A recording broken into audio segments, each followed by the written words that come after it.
Hi friends, চলে এলাম আমার লেখা গল্প নিয়ে তোমাদের কাছে। আজকের গল্প কল্লোলের তিলোত্তমা।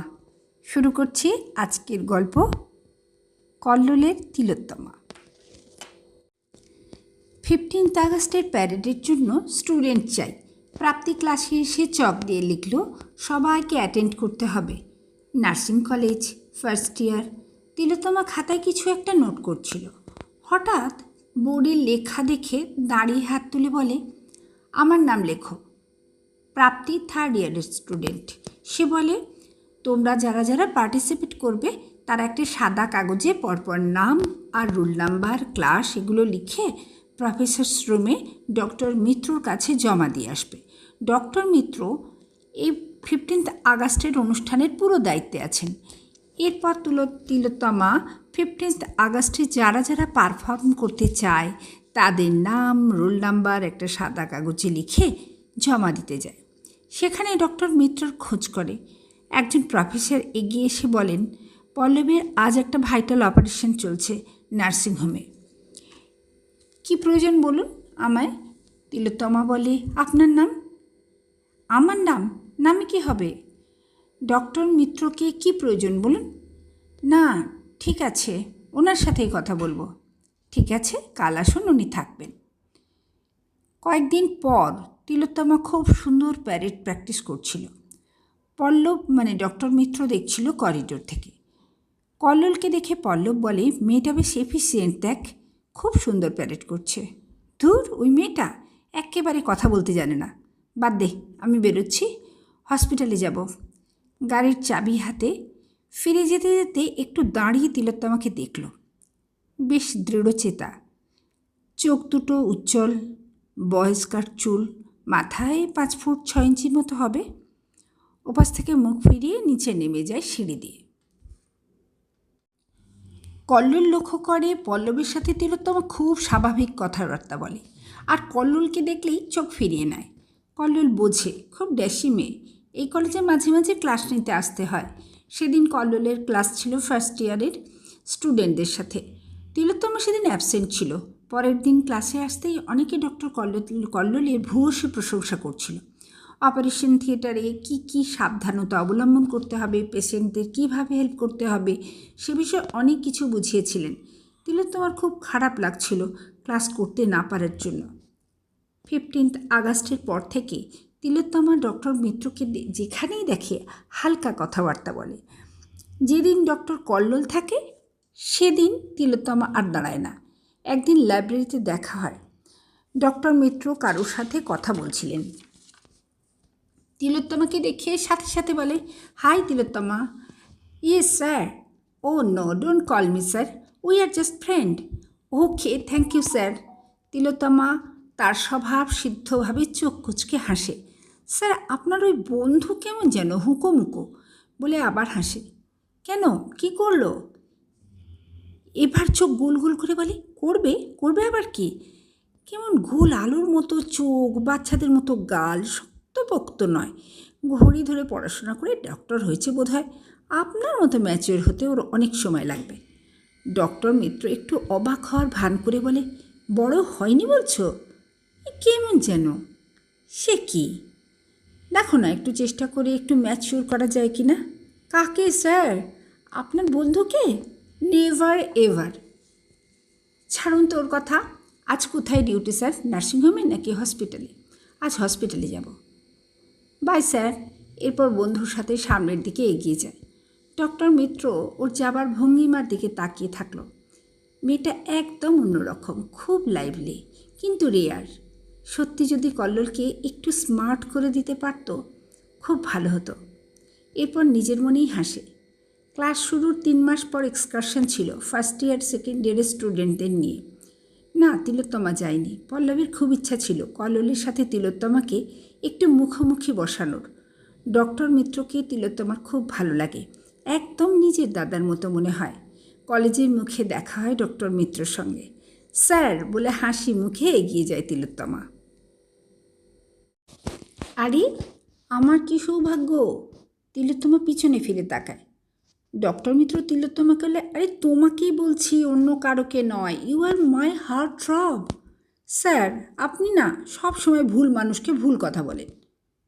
আমায় দেখে কারুর এইসব কথা মাথাতেই আসবে না, মুখে তো দূর, বলে সেই চোখ কুচকে স্পেশাল হাসি হাসে।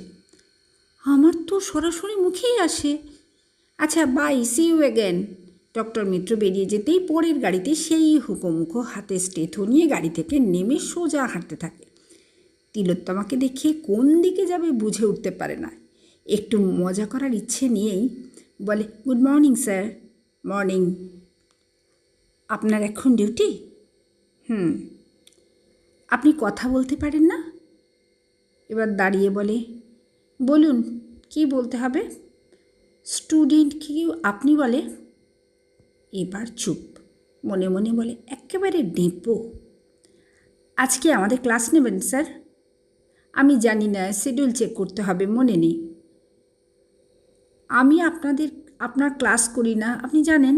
আমার ভালোই লাগে না। জানি না তো। ও লক্ষ্য করেনি তাহলে। মনে মনে ভাবে, এতটা উদাসীনতা সহ্য করা যায় না। আপনার ক্লাস না আমার করতে একদম পছন্দ হয় না। এই তো বললেন আমার ক্লাস এখনও করেনি, তাহলে পছন্দ অপছন্দের প্রশ্ন আসে কোথা থেকে? তিলোত্তমা এবার ভাবে, মোটেও বোকা নয়, আমায় দেখে একটু ঘাবড়ে যায়, এই আর কি। আজ ক্লাস করব, তাই? ভালো কথা।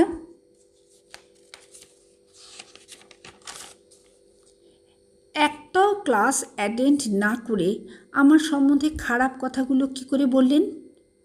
চোখ গোল গোল করে বলে, আমি খারাপ কথা কখন বললাম? না না, এই তো বললেন আমার পড়ানো আপনার ভালো লাগে না, তাই বললাম। দেখছি পারলে অ্যাটেন্ড করব। কল্লোল মনে মনে বলে, আমায় একেবারে ধন্য করে দেবে। তিলোত্তমা একটা বন্ধু পেয়ে হাই বলে তার সাথে চলে গেল। ছি, মেয়েটা এতটুকু ম্যানার্স পর্যন্ত জানে না। তিলোত্তমা মাথা ঘুরিয়ে দেখে এখনও অবাক চোখে তার দিকেই তাকিয়ে আছে। একদম বোকা একটা। আজ ক্লাস ছিল। আগের 3টে ক্লাসে অ্যাবসেন্ট ছিল, তাই ক্লাসটা মিস হয়নি।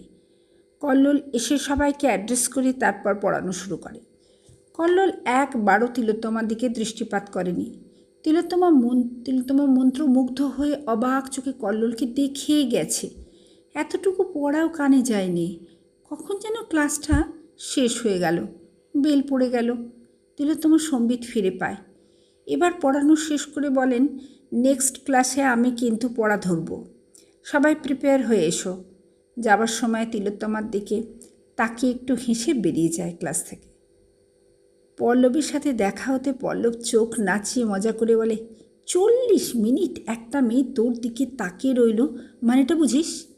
এবার কল্লোল কেমন যেন বিজয়ীর হাসি হেসে হ্যান্ডশেক করতেই পল্লব কল্লোলের হাতটা চেপে ধরে।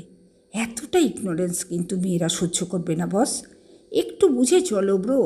তারপর কল্লোলের বুকে একটা টোকা মেরে বলে, টাইফুন টাইফুন, বুঝলে ব্রো, একবারে সোজা ঝড় তুলে দিয়েছে। তিলোত্তমার বেশ কয়েকদিন কলেজে অ্যাবসেন্ট হলো। মাসির সাথে শান্তিনিকেতন যেতে হয়েছিল। ওখানে ওর মা আর মাসির একটা বাড়ি ছিল, সেটাই বিক্রির জন্য গিয়েছিল। ওইখানের কাজ কমপ্লিট হওয়ার পর দুজনে শান্তিনিকেতনে বেরিয়ে এসেছিল। পরের দিন কলেজ জয়েন করেছিল। কলেজে ঢোকার মুখেই পল্লব স্যারের সাথে দেখা। Hi, nice to meet you sir বলেই বলে, চোখটা বন্ধ করুন তো স্যার। পল্লব হেসে চোখ বন্ধ করতেই তিলোত্তমা একটা কিছু দিল। হাসি মুখে চোখ খুলে দেখে খুব সুন্দর শান্তিনিকেতনই কাজ করে একটা চামড়ার চাবির রিং। Wow, very nice. তোমার হুকোমুখো হ্যাংলারটা কই? আপনি কি করে জানলেন স্যার আমি ওটাকে ওই নামে ডাকি? না না, তার জন্য কিছু আনিনি। আবার আমি বকা খাই আর কি। আপনার মতো সবাই হয় না স্যার। ঠিক আছে তিলোত্তমা, তোমার হুকোমুখো তোমার মনে তালাবন্ধ থাক, পরে খুলে নিও চাবি দিয়ে। পরদিন দেখা হয়, কিন্তু তিলোত্তমা পাশ কাটিয়ে বেরিয়ে যায়।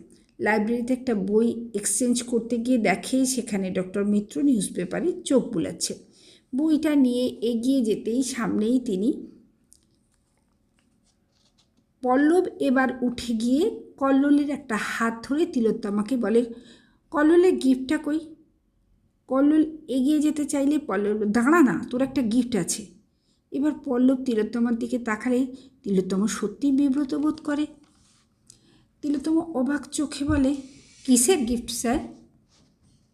ওই দেখো, তোর একটা গিফট আমার কাছেই পড়ে রয়েছে, বাড়িতে আমারটা রেখে এসছি, আর সেকেন্ডটা আমার কাছে আছে। কল্লোল হাতে নিয়ে বলে, ওয়াও, দারুণ তো, থ্যাঙ্কস তিলোত্তমা। ফার্স্ট ইয়ার এক্সাম কমপ্লিট হতে না হতেই সব তোলপাড়। বারবার জীবন শুরু করা সম্ভব? 15 বছরে বাবা মায়ের অ্যাক্সিডেন্টে তাদের মৃত্যু। এই বিধ্বস্ত তিলোত্তমা 19 বছরে এসে একটু সেটেলড হতে শুরু করেছিল। মিম মানে তিলোত্তমার একমাত্র মাসি, যার তত্ত্বাবধানে এই 4 বছর অতিক্রান্ত হলো, সেই মিম এই কলকাতার একটা নামী কলেজের প্রিন্সিপাল।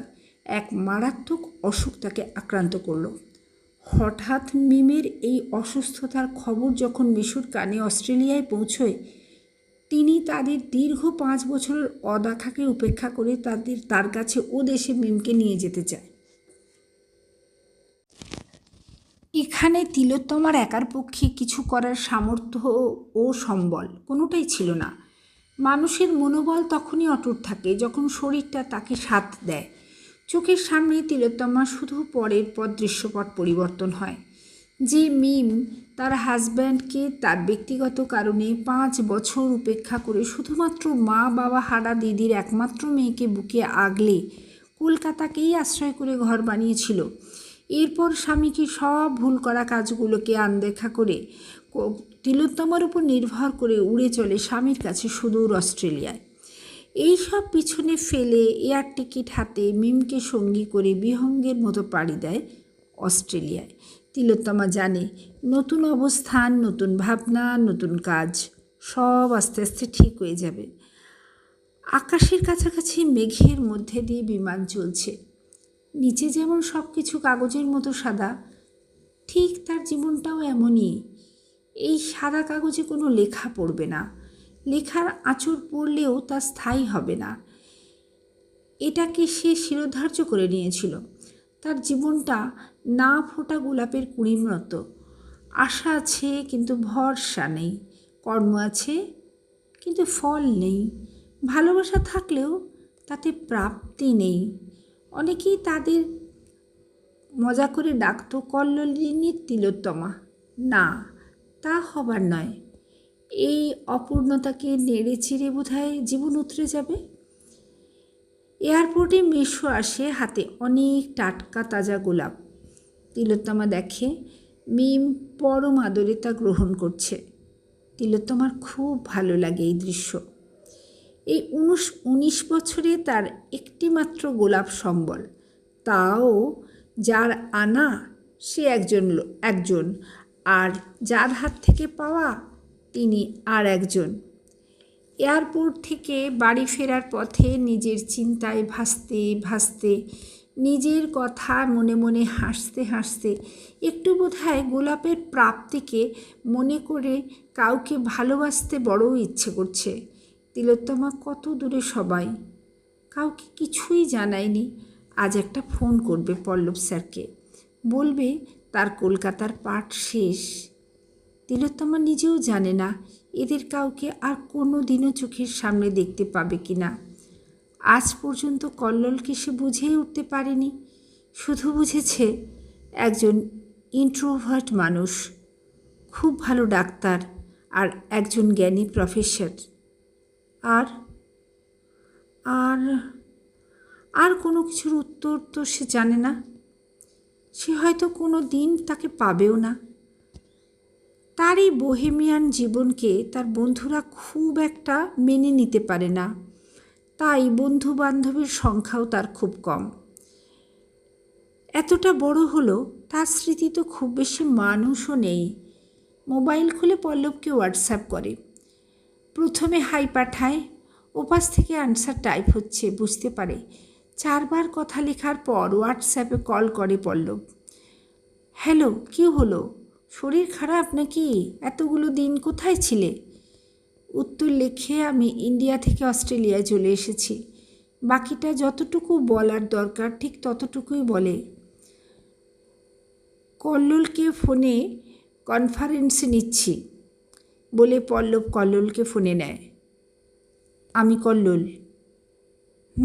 শুনছি। পল্লব বলে, এবার বলো তো কী হলো? মোটামুটি সংক্ষেপে জানায় সবটা। কলেজে আর ফেরার কোনো আশা নেই, এখানেই আবার স্টার্ট করতে হবে, এ ধরনের কিছু কথা বলে এবার চুপ। ওপাশ থেকে দুজনে অনেক ভরসা দেয়। পল্লব অনেক কথা বলে। কল্লোল বোধহয় হঠাৎ করে এই সব এত কিছু বুঝে উঠতে পারে না। মিম খাবার টেবিলে ডাকলে ফোন অফ করতেই হয়। Bye Pallab sir, bye Kallol sir. রোজ কথা হয় ওদের সাথে। ওরা সঙ্গে আছে, এটা তিলোত্তমার মনের বল। এর কয়েক মাস পর পল্লবেরও কাজের চাপ বাড়ে। এমনিতেই পল্লব মস্ত ডাক্তার, সব কিছু সামলে তিলোত্তমাকে সময় পেলেই মেসেজ করে। আর কল্লোল এখন অপরিহার্য হয়ে গেছে।